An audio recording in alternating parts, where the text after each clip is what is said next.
The NFL believes that profits are more important than people, including victims of domestic violence, U.S. Representative Betty McCollum, D. Minnesota, charged Tuesday at a Capitol Hill news conference on the continuing controversy over Washington's NFL team name.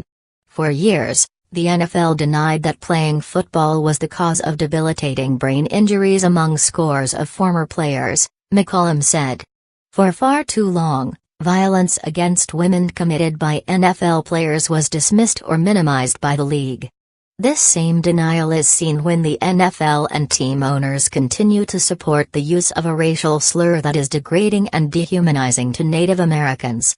Oneida Indian Nation Representative Ray Halbritter also cited controversies over NFL player conduct and the league's allegedly tepid response to it. The NFL is now facing an integrity crisis, he said. Even if issues of domestic violence and player health differ from the team name issue, Halbritter said, they are joined by the common thread of showing commercial and moral arrogance, and a blatant lack of respect for those being negatively impacted. U.S. Senator Maria Cantwell, D. Washington, announced plans to introduce legislation to eliminate the NFL's tax-exempt status. This is not about team tradition, she said, this is about right and wrong. Cantwell, a former chair of the Senate Indian Affairs Committee, said her bill would be narrowly drawn and tied to the Washington team name. Other recent legislative bids to challenge favorable NFL tax arrangements have failed to gain traction.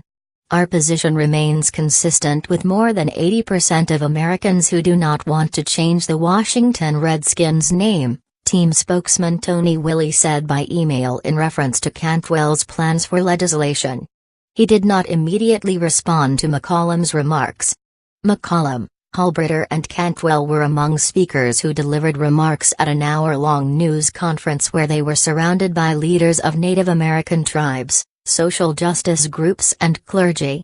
National Congress of American Indians President Brian Cladusby said the name issue is critical to every other issue our tribal nations face today.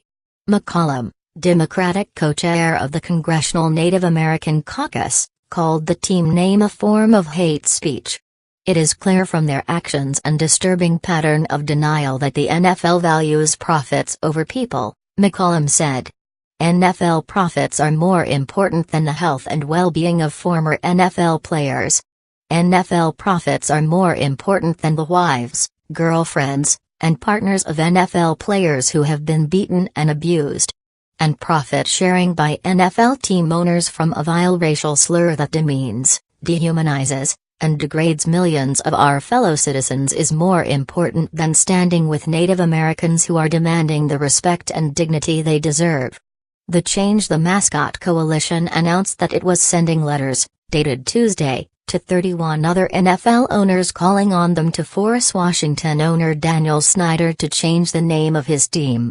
The letter says owners are empowered under NFL bylaws to punish those who are guilty of conduct detrimental to the game. Put simply, the letter says, Mr. Snyder is jeopardizing the welfare of the league by promoting an epithet against people of color. We respectfully disagree, NFL spokesman Greg Aiello said by email. He did not immediately respond to requests for comment on McCollum's and Cantwell's remarks. Snyder's long-held position is that the name is not a slur and that it in fact honors Native Americans. NFL Commissioner Roger Goodell supports the name as well. When Snyder announced last spring at an NFL meeting that he was starting a foundation to help economically struggling tribes, his fellow owners applauded.